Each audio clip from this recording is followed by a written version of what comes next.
Anti-Afro Spengalis, this is a brief video about Georgia.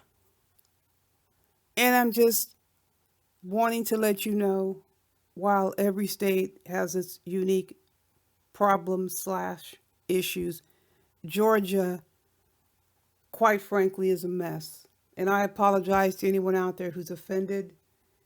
And when I say a mess, I'm pointing to some specific issues that are related to the situations that I'm dealing with in the areas of education, in the areas of criminal justice. They've had to undertake some major overhauls. You had a huge cheating scandal in the school system. They had massive problems with the probation department. They had to go and contract. And wouldn't you know, these are two areas that we're dealing with right now. You've had catastrophic issues with the district attorney's offices throughout the state. And we know about that. We have this Fonnie Willis. Trust and believe what I'm talking about now is every bit related to what's going on in and around the Umar Johnson sector with these rogue public servants. I want you to listen briefly to these clips, and I'm going to come back and give you additional information. Stay tuned and I will return. Today I'll gladly sign SB 332 into law, finishing an important process that we started last year with SB 92. This legislation will help us ensure rogue or incompetent prosecutors are held accountable if they refuse to uphold the law. As we know all too well, crime has been on the rise across the country, and it's especially prevalent in cities where prosecutors are giving criminals a free pass or failing to put them behind bars due to lack of professional conduct. When out of touch prosecutors put politics over public safety, the community suffers and people and property are put at risk. Today we are renewing our commitment that we won't forfeit public safety for prosecutors who let criminals off the hook. Georgians deserve better, and they deserve to feel safe in their own communities. Petrie questions anyone who opposes the new oversight. It makes you wonder why those that don't want this, what do they have to hide? Why are they afraid of reasonable oversight that almost every professional person in our society has? Whether you're a doctor or a lawyer or anything else, you know, almost everyone has some kind of oversight. And one would think that they would welcome that. Please, just do your job. So you heard from the governor, and you heard from another lawmaker. The governor, much to my benefit or to anyone's benefit, who is on the route of making sure you address the issues of rogue public servants, his anger is to our benefit. He's frankly sick and tired of the bullshit. There are a lot of lawmakers who are sick and tired of these rogue public servants. It's simply beyond, you can't even describe it. How they get in office and decide, this is my opportunity to simply gouge. It's my opportunity to skate.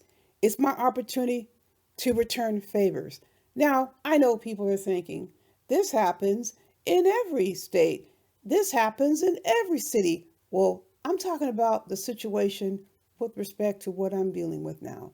So it's relevant when it comes to what's happening in Georgia.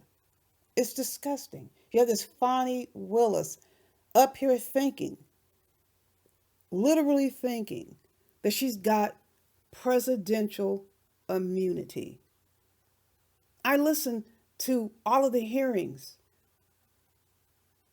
that involved her, not just the one that involved whether or not the Trump case, as far as whether it should stay in Fulton County, whether she should stay on, whether Nathan Wade should stay on, the one that everybody was tuned into. She's had several other hearings. I listened to all of them. Fonnie Willis, the district attorney, really thought she had presidential level immunity. Diplomatic immunity. She thought she shouldn't be held responsible for anything, while district attorneys should have immunity and do have immunity because they need to do their job and file cases and prosecute cases. If you're prosecuting people, clearly they can't turn around and sue you just because you're prosecuting them in good faith. She decides she doesn't want people looking into what she's doing, so she decides she doesn't have to follow the law and comply with Open Records Act. So she had multiple complaints and ends up having to pay, I think it's like $24,000 fine. This is someone who literally thinks she didn't have to follow any laws. This is the same thing that's going on in and around the Umar Johnson sector. You have these rogue public servants. You heard the term. It's fitting. Getting in these positions where you are assigned responsibility, a high level of responsibility. You're responsible for vulnerable people. Their lives are put in your hands, and you act irresponsibly. You act with reckless abandon. And then when you're called on it, damn it, I shouldn't get in trouble. I didn't get in trouble. Nothing should happen to me. I should be able to continue to do what I was doing before. I never got in trouble. I should never get in trouble. This is a mindset that all of these subjects in the Umar Johnson sector, living in Georgia, who are on the hot seat, that's how they're acting. That's how Fonnie Willis is acting. So arrogant, people. I can't even imagine how she felt.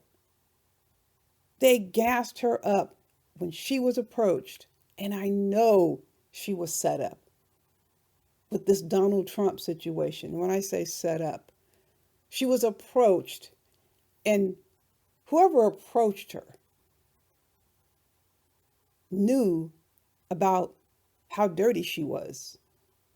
She was approached by somebody perpetrating as someone who was against Donald Trump, acting like they were a Democrat, and approached her, gassed her up, made her think that she can take down, listen, she can take down a white man with all this money, with a flimsy case.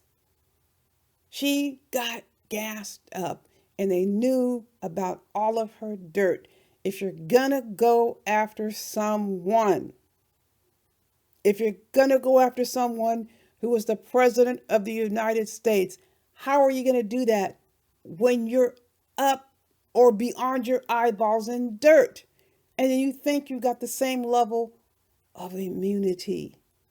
You think you got diplomatic immunity. You don't have to answer to anyone when you're up here violating all these laws. It wasn't just about hiring somebody you're sleeping with. If you were listening to the other hearings, so many other violations that she's been accused of. And now we're at the point where they're ready to have her laid bare. She wasn't laid bare in the hearing about whether or not the district attorney's office should retain the case and retain Nathan Wade or her. They're going to dig into everything. She's lost every single case trying to stay away from the scrutiny, trying to stay away from having to testify and turn over records. It was a big setup. The same thing happening here. You think you can avoid the scrutiny behind your wrongdoing. You can't do it. If you're doing wrong, you're going to be called on the carpet. You're pissing off this governor. They're sick of it. They've even changed the laws that's going to make it easier to get your ass up out of there. You're in a position, you got a credential, you got a license. They're tired of it. They already don't want black folks in these positions anyway. Didn't your parents teach you? Whether you're in a position, whether you're on probation, they're going to give you all these breaks. They're only going to give you so much wiggle room. So much. It's not going to be very much. And then you're going to turn around one day and down comes the guillotine. And then you're going to say, well, why are they doing this to me? This is racist. Fonnie Willis is screaming racism. You could be right. Quite possibly. Most likely is. But what does it have to do with the situation when it comes to engaging in wrongdoing? If you're not engaging in wrongdoing, you don't even have to consider racism as a factor. That's the point. Engaging in wrongdoing is engaging in wrongdoing. And this is a situation here with these rogue public servants. Thought it was all funny, thought it was games. And now when you turn around and look at the situation, who are they angry at? They're angry at those who spoke up. They're angry at those who they expected to be silent in response to their bullshit. No one with any sense is going to go along with that. And so I want to make sure it's clear with respect to the situation with the unwashed, the fired teacher. The governor is on my side. We are going to find out if the school district did what they were supposed to do. If the school district didn't do what they were supposed to do with this complaint, you damn well better believe I'm snaking up to the governor's office. The governor is on my side. So this unwashed, ridiculous, fired teacher is an idiot for coming onto YouTube and claiming the school district didn't do what they were supposed to do. That's only going to be evidence for me to take up to the governor's office. The governor is going to look into it. I'm going to find out what happened. And we know this is a situation where this fired teacher is trying her hardest to protect herself from something. Running around here hiding on these different panels, snatching down videos. There is a lot to hide. But I tell you this much, we are going to find out if the school district did what it was supposed to do. The governor is on the side of these entities following the law, following policies and procedures. And that is what we're going to confirm. Georgia needs to clean up its act. At least they have a governor who agrees, is passing these laws to make it quicker and easier to get these rogue public servants out of these jobs where they don't belong. In the meantime, folks, you know the drill. Buyer beware.